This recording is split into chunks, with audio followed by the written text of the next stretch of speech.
This podcast is for information and entertainment purposes only. Nothing on this podcast should be construed as financial advice. All views expressed on this podcast are solely the opinions of the host and/or any guests that we might have from time to time. Nothing on this podcast should be construed as a specific inducement to make a particular investment or to follow a particular investing strategy.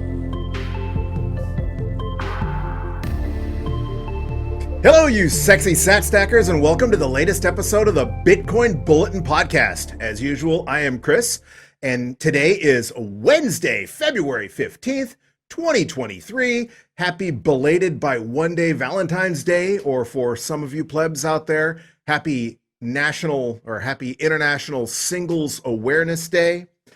However, more importantly, today is DCA Wednesday, and that means we're going to get our dollar cost average stack on. Before we do that real quick, a look at the vital statistics.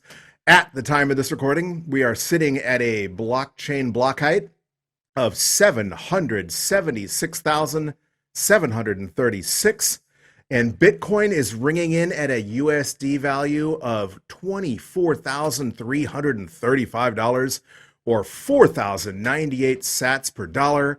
That is up about $1,500 from last Wednesday. One of the nice things about dollar cost averaging, as I've said time and time again, is that it gives you that automatic zoom out if you're following the prices constantly. Just yesterday we were down, Bitcoin was 21,300 or something like that. And then this morning it started popping. When I first checked, hours and hours ago, it was right around 22,000 something, which was pretty much exactly where we were a week ago on Wednesday, right in that $22,800 to $23,000 range we've been in for a month. So while we popped and it is the highest we've seen it in months, a new high for the year, a new yearly high, new 2023 high. When you zoom out, that's one of the nice things about dollar cost averaging is it makes Bitcoin look a whole heck of a lot less volatile. One thing is for sure, though, TikTok next block, we are careening headlong into the next Bitcoin halving. If you are listening for the first time and you don't know what the halving is or that a halving is coming, approximately every 4 years, the miner reward for finding the next Bitcoin block is reduced in half till eventually there will be no new Bitcoin issued at all. And that has corresponded, at least anecdotally or observationally, in this case, to a bull run that takes place about about once every 4 years, about 6 to 18 months after the halving. The last halving was in 2020, and then we had the bull run that set the new all-time high of about $69,000. Before that, the halving was in 2016, and of course, 2017 saw a new all-time high of just under 20,000. And of course, they say history doesn't repeat, but it certainly rhymes. However, this is algorithmic. So if it is the halving that's causing these hype cycles and these bull runs, then we would expect another new all-time high sometime after the 2024 halving. And that's coming up in 63,264 blocks. Of course, that's block time. It's not based on a date. It's not based on a specific number of days. It's based on a specific number of blocks. So currently, that's looking like it's going to be as soon as April 24th of 2024. So just a little over a year and a month away, a year and a month and a half away, less than a year and 2 months away. Depending on how fast those blocks come in, though, the estimators are saying that it could be anywhere between March of 2024, which would be a lot closer to a year from now, and June of 2024, which of course would be almost a year and a half from now. But it's looking like it's going to be sometime in April of 2024. And if you've never experienced a halving, the Bitcoin conference in Miami and Pacific Bitcoin out in Los Angeles have been huge events, big parties for Bitcoiners and plebs to get together. But prior to that, really the big event was the halving. There were halving parties all around the world because of what was going on in 2020. The last halving was pretty much all online. But before the world changed, there were having parties planned all over the world, whether it was in Tel Aviv, Israel, Paris, Munich, anywhere in the United States. And hopefully that's going to be the case this year. I think we're going to start hearing people planning those having parties again. I don't know where the big ones are going to be at the moment, but I'm betting they're in probably some of the same locations. Hopefully one near you, or maybe it'd be more fun to travel to one that isn't near you. But Plan on being somewhere fun April 24th, 2024-ish. And of course, it's hard to book those airline tickets because you really aren't, even the day of the halving, you don't know if it's going to be on that specific day or maybe the day earlier or a day later, depending on how fast those blocks are zooming in. But people make it work, and it's a good time. So if you've never experienced a halving celebration, buckle up, because it's not just the new all-time high, which watching Bitcoin start pumping again is certainly fun, but the celebration they're having is a lot of fun. But back to the statistics. Currently, Bitcoin is sitting at a market capitalization of $469.5 billion, nowhere near the $1 trillion market cap we saw when Bitcoin was setting new all-time highs during the last hype cycle, but up 28 billion just from last week alone. So that's kind of cool. Of course, that's there's a two-phase metric. It's based on the current value of Bitcoin, the current purchase price of Bitcoin on exchanges, and also the number of Bitcoin in existence, and that's changing every time a new block is found. More Bitcoin are in existence. So there's a couple of things influencing that, but market capitalization is going up. A lot of people think market capitalization is a BS statistic. I've explained on numerous episodes before that, for example, if you wanted to fork Bitcoin and create Chris coin, which there probably is, there's so many S coins out there, but let's say you create, new coin A, and you make 1 million of them, and you bribe some exchange into listing it, and you sell one coin to yourself for $1. All of a sudden, you've established a market capitalization of $1 million for this coin you've just whipped up out of thin air. So in a lot of ways, it is a BS statistic. But when the larger, more traditional assets, things that people are, before Bitcoin came along, corporations, heavily traded assets, their market capitalization was an important metric that traditional investors, Wall Street, use to value a company. And as Bitcoin gets more mainstream, its importance grows, at least among traditional finance, whether you care about Bitcoin's market cap or not. People do. And if you're hoping for that institutional adoption or the normie adoption, that's an important metric because market cap gets people excited. I guarantee you when Bitcoin passes the 1 trillion market cap again, they'll be chattering about it on MSNBC and Bloomberg. All right. So if you don't care about market capitalization, but you care about your shiny yellow rocks, your Spanish doubloons, your My Precious Shift coins, it's going to cost you 13.4 ounces of gold to purchase just one Bitcoin. That is more than one 1 ounce bar or one 1 ounce coin more than last week. Last week, you could have purchased a Bitcoin for just 2.3 ounces of gold. When Peter Schiff made that call at 16,000 saying, bail out of Bitcoin and get into gold now before it's too late,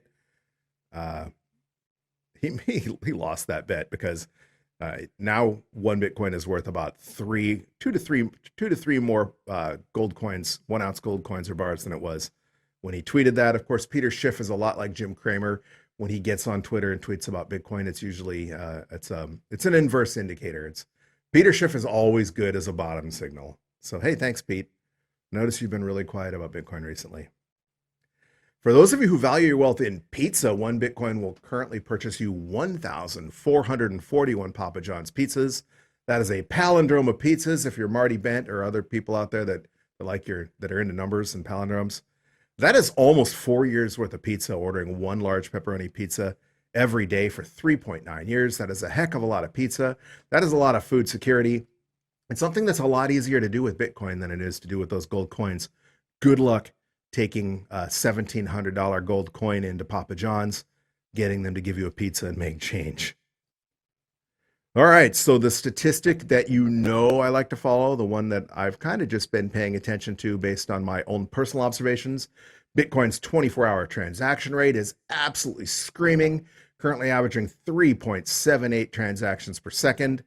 And, if you've been listening to the show for any length of time, that I have noted just from doing the show that every time it is above 3.14, 3.15 transactions per second, Bitcoin is usually going up in value. That is certainly the case today. Of course, there's other reasons that, on-chain activity is so hectic right now. There are currently 65 blocks worth of transactions pending in the mempool. That is up from 49 blocks just last week. And part of that is because of that whole ordinals inscriptions thing. We spoke about that a little bit last week. Most people refer to it as just ordinals. Technically, I guess it's inscriptions, which are basically trying to mint the equivalent of NFTs on the blockchain using the segregated witness portion of the Bitcoin transaction to encode a JPEG, whatever you want to encode, and because it's weighted differently, instead of having 1 megabyte blocks, it's been managed to bump up, almost to 4 megabyte blocks. However, even with all that activity, it's still only recommending a transaction fee of 28 sats per VByte to guarantee that your Bitcoin on-chain transaction is included in the next block. And that is because these ordinals, these inscriptions, are not necessarily high priority transactions. So a lot of them are just sitting in the mempool and never getting added to the blockchain. However, this is the first time in a long time that it's not estimating that a 1 sat per byte block will clear within a day. And from my observations in the last week, it probably would not clear within a day, just because the mempool has been jammed. But they're saying the minimum fee to guarantee that your transaction will clear within 24 hours is 2 sats per byte. If you're familiar with the replace by fee, where you can change what you're willing to pay for the transaction later, so your transaction doesn't get stuck and you're willing to try a 1 sat per byte transaction, maybe they'll clear. When it's nighttime or the weekend in Europe or the United States is when on-chain transactions tend to slow down historically. But do some research on that, because you don't want your transaction to get stuck. If you're making a very important on-chain transaction, it's looking like it's going to cost you 26 sats per byte. I've still never paid more than 1 sat per byte for a transaction, mostly because I do my transactions when the mempool isn't full, which hasn't been the case recently. And also, I'm just willing to wait. If I have a priority transaction, I just absolutely have to make. As with most people, more commonly now, it's those transactions are occurring on Lightning, not on chain. Lightning transactions only touch the blockchain if you're opening or closing a channel. If you're not familiar with Lightning, that's a second layer solution where you can run a Lightning node just like your Bitcoin node. In fact, you can run a 2-in-1 on a Raspberry Pi with a lot of really simple solutions like the Umbral nodes or Raspberry Blitz.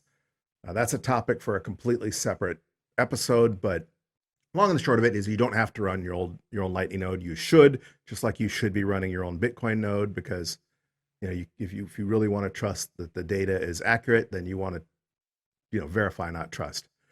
But nonetheless, that's a second layer solution where you have channels between second layer nodes, and they relay transactions that are almost free. They're fractions of a Satoshi to process a transaction, and they're instantaneous.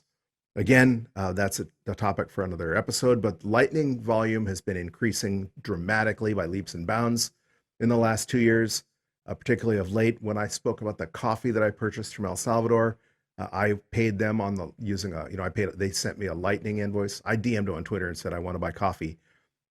And he sent me a Lightning invoice. I paid it instantly, and he had that coffee in the mail immediately. And thanks again. That coffee was fantastic. And I'll get into that in just a little bit after I finish with the vital statistics as well. And the last thing I want to talk about statistic-wise is that Bitcoin mining difficulty adjustment. And we had a downward difficulty adjustment of about 0.5% right after the last episode, I believe. So mining blocks got just a tiny bit easier. That is not going to be the case this time. If you don't know, or for those of you who do know, the difficulty required to mine the next block, to win the next block and be rewarded, that mining reward in the new Bitcoin, is adjusted every 2016 blocks, which works out to about every 2 weeks. But that varies based on how fast blocks are coming in. And that's the reason we have a difficulty adjustment. Satoshi made the difficulty to mine a new block fluctuate approximately every 2 weeks to target a new Bitcoin block every 10 minutes. And if they're coming in faster than 10 minutes on average during that 2016 blocks, the difficulty goes up. If they're coming in slower, the difficulty comes down. It makes it easier to find Bitcoin, so it speeds up those blocks.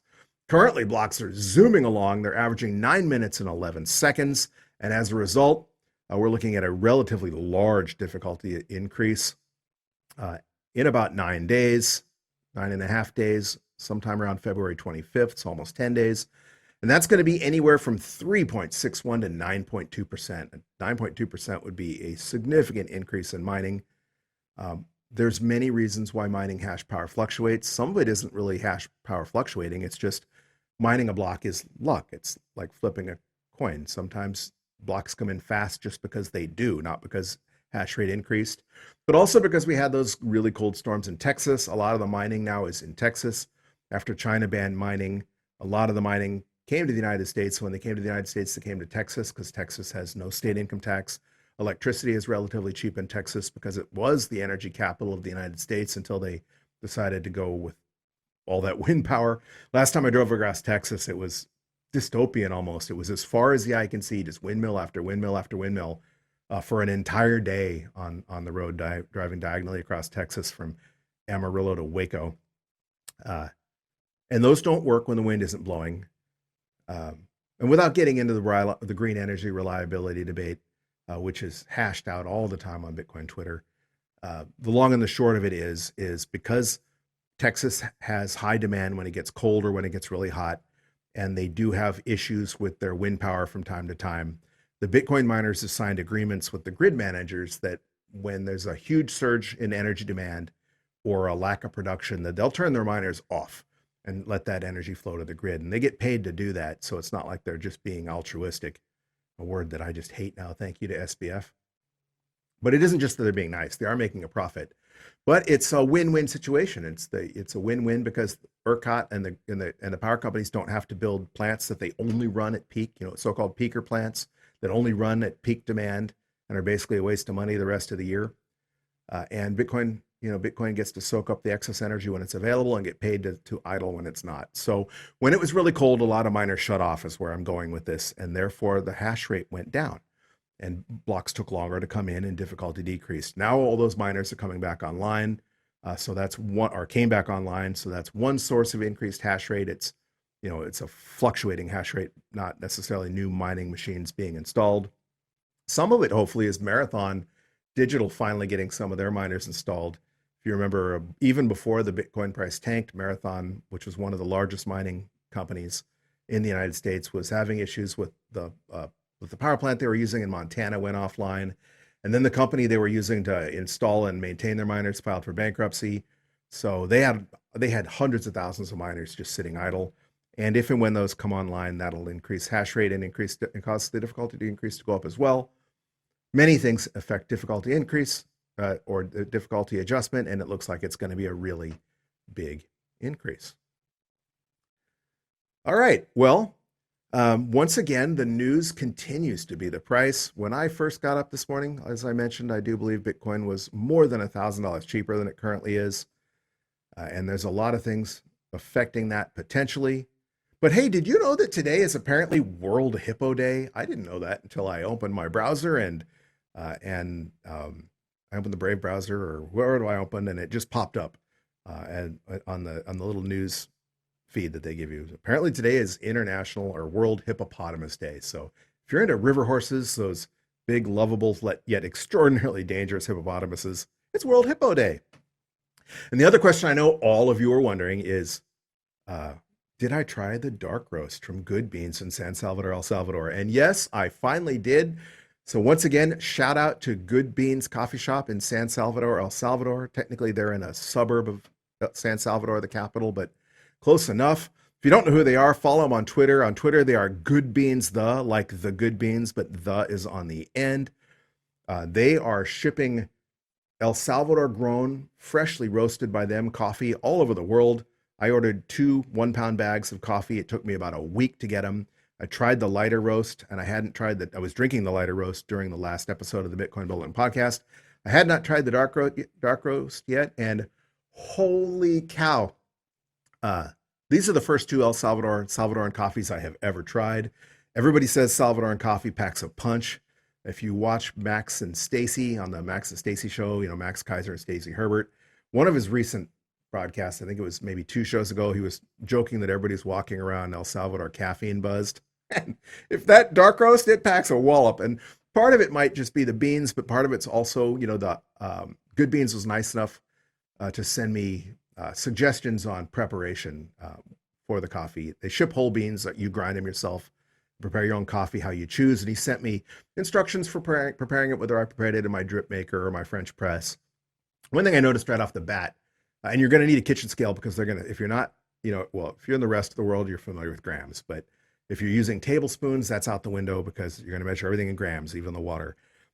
And I noticed when I was measuring out the grams of coffee to make the pot I was making that it put about almost twice as much coffee in the grinder than I normally do when I'm making, say, Kona coffee. Part of that is the dark roast. He says they say with the dark roast, use more coffee and use a more coarse grind to get the best flavor. Anyway, long and the short of it is their dark roast is fantastic. I can't say that I have a favorite between the two. If I had to choose, I would say that I actually prefer the lighter roast, and that's just personal preference. I drink a lot of the lighter roast Kona coffee normally. I like, as I mentioned, a coffee that's from Albuquerque, New Mexico, that's roasted with piñon nuts, and I like the traditional lighter roast of that as well. But I compared this coffee to enjoying a fine cigar in the last episode, and just like a fine cigar, there's in countries like in Cuba where smoking cigars is cultural, really. I mean, at least it used to be. They had breakfast cigars, which were really lightweight. And then the next cigar you would smoke later in the day had to be a little stronger because your taste buds were kind of fouled from smoking that cigar, right? Especially a premium cigar that takes like an hour to smoke. And so cigars get progressively stronger during the day. Anyway, there was a cigar flavor for every occasion. And just like that with coffee, there's a coffee for every occasion. So I can't really say that I like the lighter roast better than the darker roast. And I haven't even ordered the bold yet. So good beans, eventually I'm going to order the bold. I don't drink as much coffee as a lot of my friends, so it might take me a little while to go through those 2 pounds. But I will definitely be trying more of their coffee because it's fantastic, guys. If you haven't ordered Salvadoran coffee, connect with Good Beans on Twitter, send them a DM, order some coffee. I will vouch for them. They're not going to scam you out of your Bitcoin. You send a Bitcoin, they're going to send you coffee. So order coffee and give it a try because it's awesome. And there's a coffee for every occasion. And like, for example, right now, I wish I had a cup of the dark roast brewed up. I do not because I've already had way too much caffeine today. I drank a pot of the lighter coffee earlier. But if I were to enjoy a cup of coffee right now while I was filming this episode, I would prefer the dark roast. So get both. Try a variety. Get whatever they have available because they roast different roasts. Every time they roast, their coffee is different. That's the other really cool thing. It's a lot like a craft brewery. The small breweries, the nano breweries, the boutique breweries or wineries. Their vintages in wine or their beer batches are going to vary every batch because unlike Anheuser-Busch that's making millions of gallons, they might only be making 100 or 200 gallons. And so the ingredients are a little different each time. They don't blend all these batches together to make, a consistent flavor. So there's little subtle changes from batch to batch. And it's worth trying them all. But this is a Bitcoin podcast, not a coffee podcast. So I will get back to Bitcoin. However, this is Bitcoin coffee and support a Bitcoin pleb, support El Salvador Bitcoin adoption and get some good coffee in the process. Okay, thank you very much to those of you listening on your favorite podcasting 2.0 apps, such as the Fountain app or the Breeze wallet. I may have missed a boost or two out there. If I didn't read your boost, DM me on Twitter or email me. Again, I'm at BTC Bulletin Pod on Twitter or email as bitcoinbulletin@protonmail.com. Looking at the individual episodes right now, I show that we haven't received any boosts. Checking by activity, by dates, it shows we haven't received any boosts since July 13th. But I know we have. I mean, I read one last episode and I see them coming in real time. And it looks like part of the reason for that is, for example, we have a shout out. We have a boost today. It's from Leggy again. He gave us what came in as 2 boosts last week, and what we've got from his 2 boosts again this week. I think it's supposed to be 1, but because of the length, it split it into 2, or for whatever reason, it split by 2, maybe because it came in from Breeze Wallet. And also that's might be why it's hard to see, because if you send a boost on the Fountain app, it usually appends it for the whole world to see to the episode. When you do it with Breeze, apparently it does not. So Leggy sent us basically 2 boosts. It's 1 split in 2. And he actually even clarifies it's 2 boosts in the boost. And he mentions in the last one, he said, strange, why only 2 times 2.7K arrived when I transferred 2 times 3K fees, ? This are 6K from Breeze. I'm from Germany, but listening from, and this is where it cuts off to the second one, but listening from work in Luxembourg. At first, I stayed for the relaxing music, but now for your news and opinions. Thanks, greets, Leggy. Thank you again, Leggy. And that explains why Germany and Luxembourg are always in the top listeners, because some of those are probably the same person. Leggy, whether you're listening at work or or when you're at home in Germany. And again, yeah, it's probably the fees, I'm assuming, because instead of 6,000 sats, I got two boosts. One for the first one is 2,709 sats, and the second was 2,714 sats. So I'm sure that's because either Breeze and or Fountain are taking their cut, and there's also Lightning Network fees in there. Of course, Lightning Network fees are almost free, so it shouldn't be 300 sats times two. So I'm assuming that's fees, and I don't know whether it was Breeze Wallet or Fountain or both that gobbled up some of that, but it's showing up to me as two boosts. Again, one for 2,709 sats, one for 2,714. But Leggy sent 6,000 sats, and so thank you very much for supporting the show. Incidentally, I'm assuming the relaxing and music you're talking about is the intro song, which is played in full at the end of the podcast, and that is a song that I call Banana River Sunset.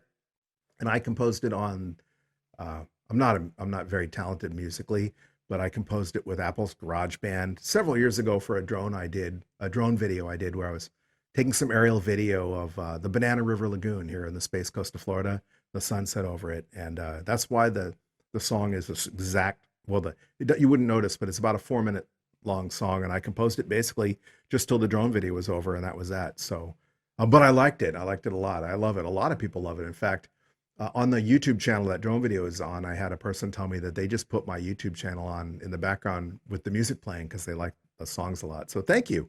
That's flattering, because it's double flattering, Leggy, because thank you that you enjoy listening to my news and opinions. And thank you that you like the relaxing music, because I composed it with loops and samples that were already, I didn't like pick up musical instruments and compose it, but I did put together the loops. So I get a little bit of credit for it, right? All right. And speaking of listeners by country, we had a little bit of a change of where our listeners are coming from it's not just last episode, it's all episodes cumulatively, but since last episode. Previously, 52% of you were listening in the United States. That is up just a tiny bit. 53% of you are listening from the United States now. I'm obviously in the United States on the Space Coast of Florida. 14% of you are in Argentina. That's unchanged. So hola, muchas gracias, amigos, from Argentina. Germany remains 6%. At least one of those is you, Leggy, probably, or at least the Luxembourg one is. So it's night here. So guten Nacht. I hope I got that right, because I remember from my German class in high school and at university that, and that was a long time ago. But if you don't speak German, the difference between night and nudity is a very slight variation on how you say Nacht or Nacht. So not good nudity, good night to you in Germany. Guten Nacht. Hopefully I got that right. If I didn't, feel free to laugh at my expense. Ich bin ein Berliner, right? As our former President John F. Kennedy once said, which to an uninformed American would literally translate to I am a Berliner. But if you're in German, it means I'm a jelly donut. And I'm by no means fluent in any language other than English. But thank you, my German friends. And 2% of you, we got a 5-way tie now. And what's different here is it was 2% last week. 2% of you were in Canada, 2% of you were in Luxembourg, 2% of you were in Venezuela, and 2% of you were in Colombia. This week, 2% of you are in Canada, 2% of you are in Luxembourg, 2% of you are in Spain. So hola, amigos en España. And 2% of you are in Venezuela, and 2% of you in Colombia. Hola in Venezuela and Colombia as well.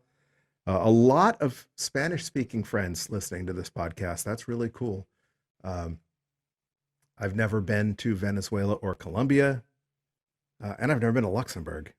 I hope to go to Austria, Switzerland, and Germany, and explore the Alps a little bit in the not too distant future. That was one of my big vacation plans that got canceled by the worldwide lockdown. One of the things, you never sell your Bitcoin, right? But it's important to also, to enjoy your profits a little bit. And one of the things I had planned was if Bitcoin broke 100,000 in the last cycle, I was going to take just a tiny percent of my stack that I even kept on a separate hardware wallet. So I pretended like I didn't even have it. It was like my dream vacation stack. And if Bitcoin hit 100,000, I was going to use it to go do just a European vacation, hit as many of the EU countries as I could, and bring my kids along and just show them, what Europe is like. Bitcoin didn't hit 100,000. Since then, I've adjusted that. If it hits 150,000, that's my plan. Plan on doing Europe and the Alps anyway. But if Bitcoin hits 150,000, or maybe I'll adjust that a little higher, because listening to Stock to Flow, and a lot of people are really upset with Stock to Flow because his adjusted Stock to Flow model didn't pan out last bull run. But he gives a range, and he has a YouTube channel now. And on one of his more recent YouTube broadcasts, Plan B was showing that his old original Stock to Flow model, which wasn't wrong, it only forecast, I think, 50,000 Bitcoin last time. So 69 was certainly in that range. His original modeling shows that Bitcoin will be anywhere between, like, I think it was 500,000 and 1 million in the next run. So maybe 100,000 would be too soon to cash out a little bit. Never sell your Bitcoin anyway, but I put some fiat away and it used to be in a paper wallet. That's how long ago I did it. I've since swept it into a hardware wallet, but I literally printed it out and had it in a folder on my desk, said European Vacation Wallet. I also have one for a sailboat, and I'll probably never use that, but and it's still on a paper wallet. I need to get that swept, but it's a sailboat on it. And if Bitcoin ever hits a certain target, enjoy your Bitcoin, right? You do want to build generational wealth, and you don't want to trade it to somebody, and you want to save it to when you can spend Bitcoin. But at the same time, you need to enjoy your life as well. And if you invested in Bitcoin a long time ago, congratulate yourselves for being smart, being early, and pat yourself on the back and enjoy a little bit of it. Hopefully spend the Bitcoin, ideally spend and replace in lieu of cashing in for fiat. But that's one of the things I plan to do if Bitcoin just goes parabolic again after the next halving. I'll see some of you in Europe, hopefully. But I digress. Again, the big news right now, the big news this week, although that news has changed from Bitcoin being down to Bitcoin being up, is price. Multiple headlines out there are, if you just type in Bitcoin and click on news in any of the search engines, it's all going to be about the price. Headlines, for example, on Reuters saying Bitcoin surges 8.3% above 24,000. Again, from Bloomberg, Bitcoin jumps to highest since August as regulatory concerns ebb. We'll get into that in just a little bit. And even the bozo Mike Novogratz is making headlines, with Novogratz sees chance of Bitcoin hitting $30,000 this quarter. That doesn't seem too far away at all, with Bitcoin lapping at 25,000 as we speak. In fact, when we were talking about our stack last week and the week before that, when we were talking about our average cost basis was underwater, when Bitcoin was at $16,000, having an average cost basis of 29 or 30,000 seemed a lot further away, almost double what we had paid, right? But with Bitcoin closing in at 25,000, all of a sudden 29,000 isn't that far away, and neither is 30,000. Bitcoin just moved 8.3% today, right? So a 10% swing in one day is nothing. Another 10% swing, and we're going to be in the green on our stack. A lot of people had been worrying that the bear market was not over yet, and I didn't have a crystal ball. I wasn't going to call whether the bear market's over yet or not. I'm still not going to call it because I don't know. There could be a black swan. I know that if you zoom out, Bitcoin goes up and to the right, and it tends to run in those 4-year halving cycles. But on a day-to-day basis, anything can happen. Plan B on Twitter, however, has been consistent on the bear market is over, that we're in a bull market. Before we even pumped, he had a video on his YouTube channel where he was saying that the bull trap FUD was just FUD, and that it was rational FUD, because in the hype cycle, part of the hype cycle is the denial or the disbelief phase, where people are so used to Bitcoin being down or them being underwater that they just don't believe that the bear market is over. And it's happened every single time. Speaking of Mike Novogratz, during the last crypto winter, everybody thought Bitcoin was going to go to 1,000. And there was that famous meme where Tone Vase was saying Bitcoin was going to hit 1,000 or lower, and Mike Novogratz said, no, the bottom was in. Turns out Novogratz was correct. He's been wrong about many things since then. But then as now, the bull market began well before most people thought it had. Everybody thought it was a bull trap, that they thought the bear market was going to continue, and it was over. So the people that were waiting for $1,000 Bitcoin missed out. And there's a distinct possibility if you're waiting for that $10,000 Bitcoin, you missed out. If you're dollar cost averaging, you've bought all the way down. And so you don't miss out. And that's one of the reasons we do DCA. And Plan B took a victory lap on Twitter about 4 hours ago now, posting the Bitcoin bull market, so it begins, with that tidal wave gif that he uses quite frequently. Of course, there are a lot of factors either weighing on the price of Bitcoin or pushing on the price of Bitcoin this week. First of which was the CPI, the inflation numbers that came out yesterday. And, CPI is obviously a BS statistic. As I mentioned, that famous quote last week when we were talking about CPI, Mark Twain said there's 3 types of lies, damn lies, and statistics. And of course, nothing is worse than a government statistic. And CPI, if you don't know, the Consumer Price Index, is based on a basket of goods that they continually change. And when things get more expensive, for example, if the price of steak gets too expensive, they substitute it and say, well, people aren't buying steak anymore. They're buying ground beef instead, which is obviously a lot cheaper. So they put the ground beef in the basket. Voila, your groceries cost exactly the same, and therefore there's no inflation. Obviously, that's horse crap. But this time around, it is even worse, because for the first time, not for the first time in a long time, for the first time ever, there's the current. They've reformulated, not the first time they've reformulated CPI, but the first time they've used the latest formulation for CPI was this latest statistic. And previously, they relied on a biannual process, 2 years worth of data, and now they're relying on just 1 year's worth of data to determine inflation. And, by using less data, you're in anything. If you take fewer data points, your conclusions are less reliable, right? People say that, the 4-year cycle was too hard to say was really a thing, because we'd only had 2 halving cycles to compare it to. 2 points of data does not a trend make. And that's, that's a fair point. And the same thing goes with CPI. By reducing it from 2 years worth of data to 1 year's worth of data, they're getting rid of an entire year's worth of inflation. They're now only looking back 1 year. Inflation was already raging a year ago, so inflation is not going to look as bad, right? Because prices were already high a year ago, as opposed if you're comparing it to inflation. If you're comparing the price of eggs from 2 years ago, when eggs were 69 cents a dozen, to now when they're at $7 a dozen, it looks a lot worse than if you compare them to a year ago when eggs were maybe $3.50 a dozen, right? Cuts the appearance of inflation in half. And that's just one of the BS ways that the Bureau of Labor Statistics, et cetera, manipulate numbers to make it look like things are all rosy when they are clearly not. If you've been to the grocery store, inflation is real and not transitory and not waning. Nonetheless, with the new calculation, annual inflation declined from 6.5% year over year in December to 6.4% in January. So everybody took that as a big sign of relief. The stock market pumped. But then they realized that month over month, inflation was actually up by 0.5%. And none of that even takes into effect that they changed the way that they calculate CPI, which is a BS statistic anyway. But nonetheless, that's had a huge impact on markets, because people assume that because inflation is coming down, the Federal Reserve will begin to taper or maybe pivot. And that's influencing the price of the stock markets and every asset and every commodity that people trade, including Bitcoin. The other major factor influencing Bitcoin price was the Securities and Exchange Commission FUD. Of course, the SEC has begun to drop the hammer on altcoins.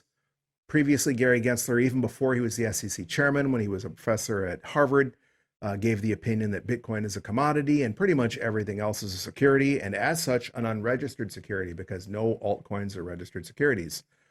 They dropped the hammer on Kraken for selling unregistered securities. Kraken agreed to stop their staking in the United States and paid a $30 million fine. Apparently, they're dropping the hammer on a couple other exchanges as well, or preparing to. The rumor is that they might be cracking down on Circle and on US dollar token and stable coins as well.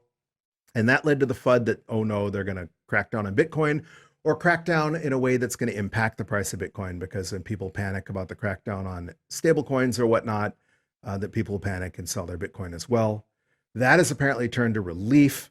And that is what a lot of people are saying is driving today's huge surge in the price of Bitcoin, because people are thinking that, well, maybe Bitcoin is safe. And it is obviously safe, because there is no way the SEC can truly crack down on Bitcoin. They can pass laws, they can pass regulations, but there is nobody to go after.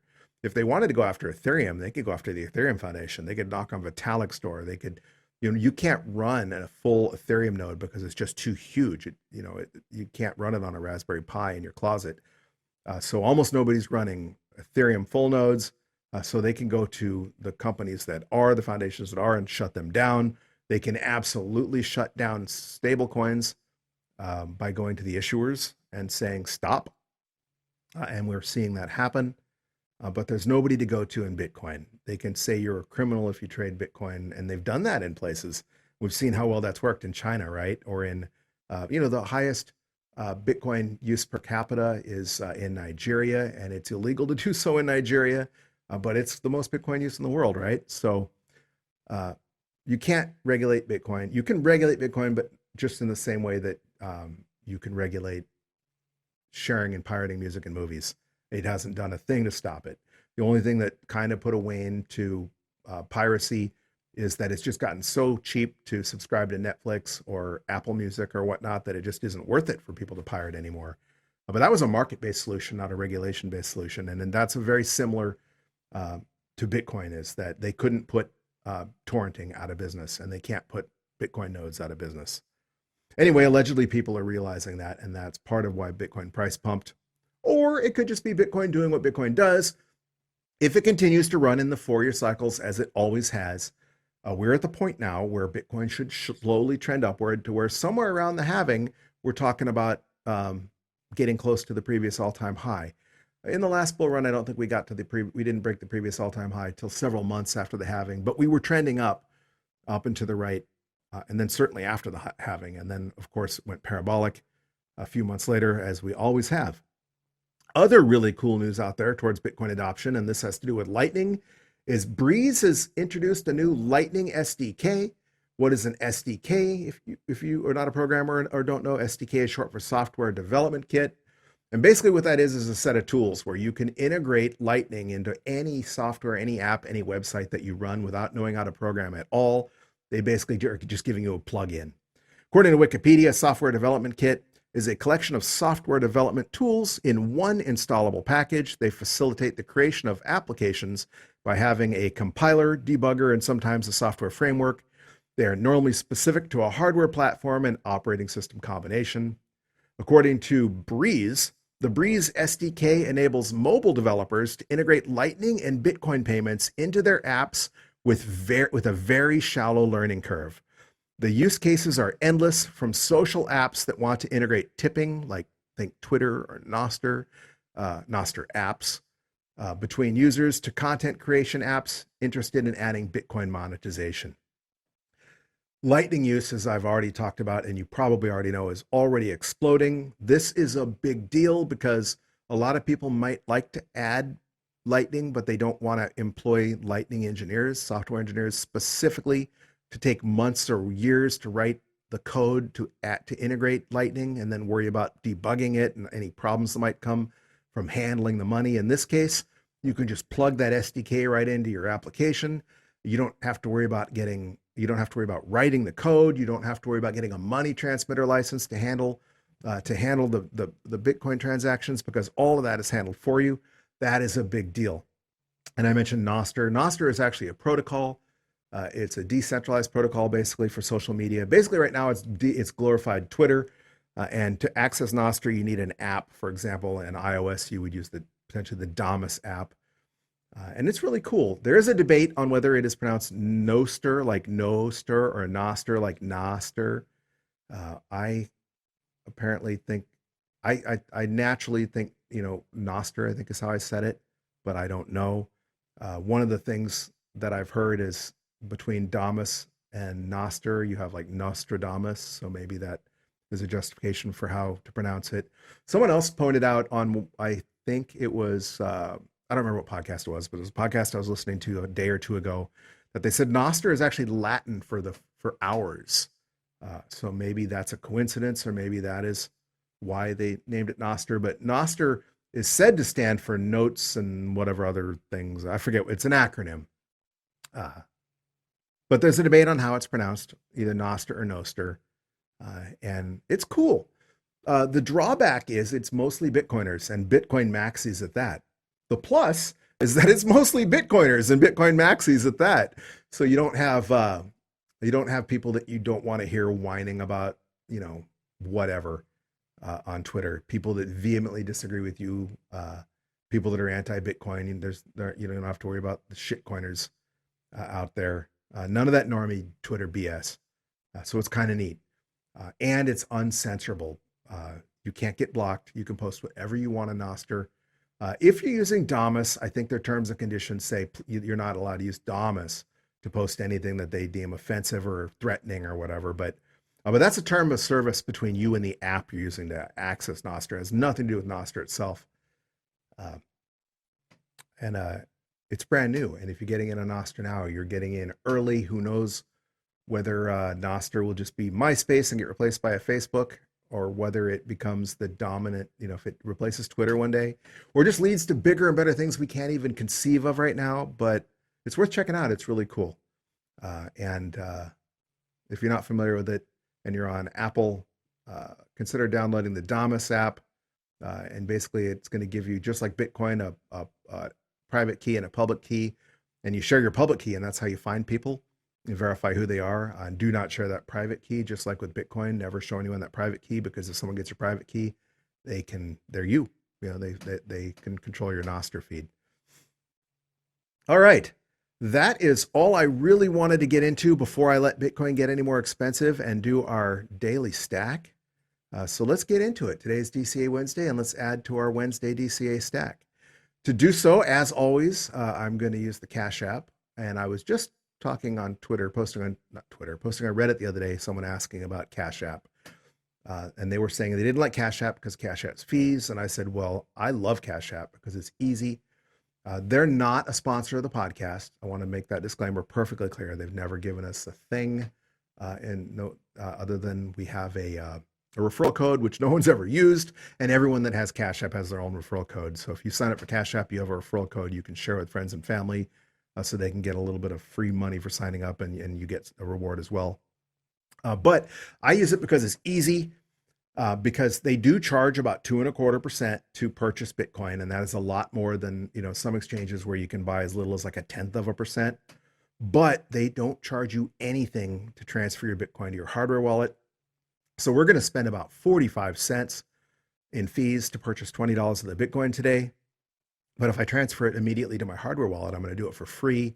And it would cost a couple dollars in mining fees right now, at 28 cents or whatever it was, a virtual byte minimum to get that transferred. I think that works out to $1.50 or something currently, more than $1. And that's more than what we'd spend on the fees. So basically your fee is, it more than makes up for the fee. So like, for example, when I had a Coinbase account, they would charge me that mining fee. So last time when I closed out and moved everything off of Coinbase years ago, it cost me like $5 in mining fees to do it. So what I saved in percentage fees, I more than made up for in mining fees. It cost me more in mining fees to use Coinbase in the long run. Now, if you're going to buy $10,000 worth of Bitcoin, that 2.25% is significant. The mining fee would still be about $1.50. So that changes that. But for our $20 stack, it's cheaper to use Cash App, and it's certainly a lot more convenient. Also, I don't keep any money on my Cash App, so they let you add money immediately. I have a debit card linked to Cash App, so I can add that money, spend it, and withdraw it immediately. When I used Coinbase, they would, if I wired money, because they used to let you use a credit card, and then they got rid of that. So if you wired money, it takes 5 business days before it's even there. And then after I bought Bitcoin, they made me wait 5 days before I could transfer it to my hardware wallet and charge me the mining fee. So we're going to use Cash App. And I've already added the $20 just like that. It's already ready to spend. Tap on Bitcoin, tap buy, tap $20, tap confirm, and boom, just like that. We have stacked, we've stacked another 79,279 sats. that is going to bring our total stack up to 5,633,332 sats. Almost as importantly, it brought our dollar cost average, it brought our average cost basis down.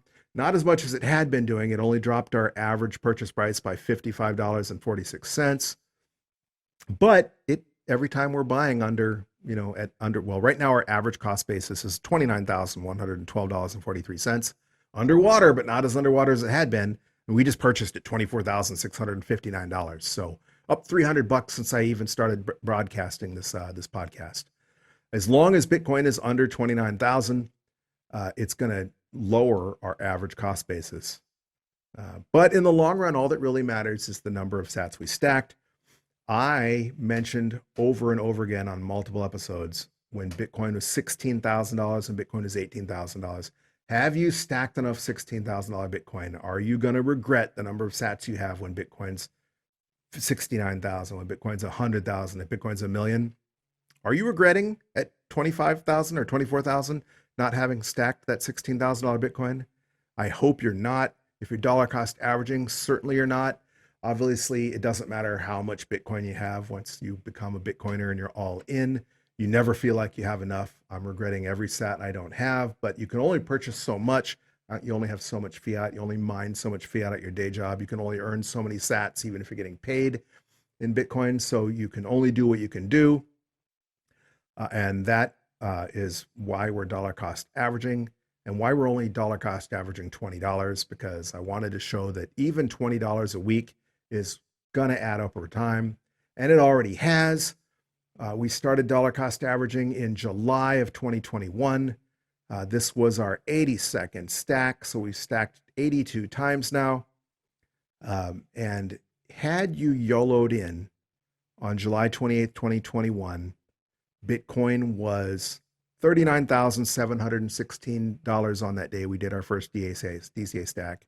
That would have purchased you 4,129,277 sats, not even including fees. I'm just taking the total amount we invested. We've spent, you would have spent whatever, 2.25% in fees, or maybe 1% in fees if you bought on a different exchange.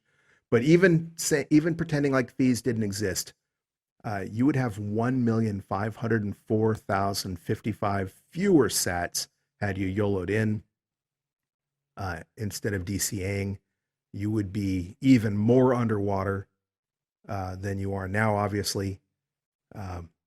So even just in this short term, dollar cost averaging has been a win for us. Again, Bitcoin and dollar cost averaging are both long-term plans. If you haven't gone all into Bitcoin, if you don't own any Bitcoin and you're contemplating purchasing Bitcoin, again, do your own research. The important thing about dollar cost averaging is you invest an amount that you can invest regularly, a fixed amount at a regular interval. It doesn't mean you can't buy other Bitcoin if you get it. You can buy the dip, so to speak. If Bitcoin tanks tonight and goes back down to 15,000, I'm absolutely going to stack more sats, even though it isn't part of our DCA stack. So it doesn't preclude that, but it does make sure you don't miss out. Again, do your own research. This is not financial advice. But I think even in just the less than 2 years we've been DCAing, we've already shown that we are doing better than we'd be doing had we YOLO'd in. And if you're one of those people that think, I only have $100, I only have $500, that's not worth it. I'll never have enough Satoshis. It's not worth investing just 100. Well, we've invested just $20 a week, and that $20 a week has turned into, already over 5.6 million sats. And if Bitcoin hits that $1 million moon one day, if we don't stack another sat, our stack will be worth $56,333.32. And I don't think there's anybody, not even Elon Musk, would say that $56,000 isn't real money. Even if Bitcoin just hits 100,000, that's going to be $5,633 for the Bitcoin.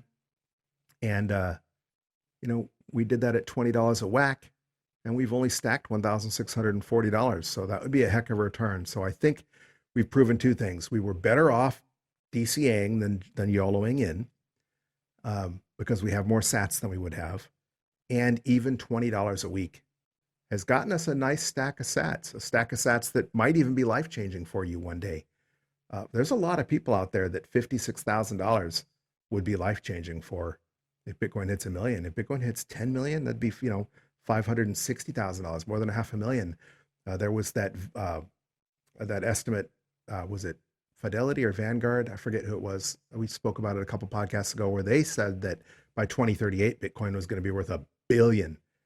That seems impossible to believe, but $1 Bitcoin seemed like a pipe dream at one point in time. $1,000 Bitcoin seemed like a pipe dream. $20,000 Bitcoin was a pipe dream in 2016. And $69,000 Bitcoin, when Bitcoin crashed down to $3,000 in 2018, was a pipe dream. So Bitcoin can surprise you. And what's important to ask yourself is, do you believe that Bitcoin is a revolutionary discovery, that it's going to change the world? Do you think that more people are going to adopt it? Do you think that supply and demand has an effect on price, and that reducing the amount of Bitcoin that miners have to sell on the market, getting cut in half every 4 years, is going to influence the price? If you believe all of those things, then you should feel comfortable stacking Bitcoin at any price. You should feel comfortable stacking at 16. You should have been thanking your lucky stars at 16 that we were buying over 100,000 sats for just $20. You should be saying that it's a bargain right now at 24. You should be saying it's a bargain at 69,000. If Bitcoin hits 100,000, will you have regretted purchasing at any price that Bitcoin has been in its entire history? I don't think the answer is yes to that. I think the answer is a solid no. If Bitcoin hits 1 million, even 100,000 Bitcoin will be a bargain. So do your own research. Don't invest any money that you can't afford to lose. Don't invest any money that you're not going to be able to eat or pay your electric bill if you spend on Bitcoin. So do your own research. But if you believe in Bitcoin and you're hesitating stacking because you think you're too late, or you don't think you have enough to make it worth it, hopefully our experience has shown that that's not the case. Either way, we're going to keep stacking every Wednesday until Bitcoin goes to the moon. There's no more Bitcoin left to purchase, or Bitcoin, goes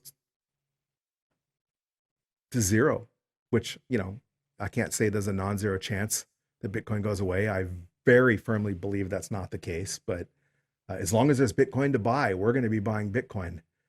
So until then, hopefully we'll see you next Wednesday to grow your stack alongside us. But until that time, keep on stacking those sats, you sexy sat stackers.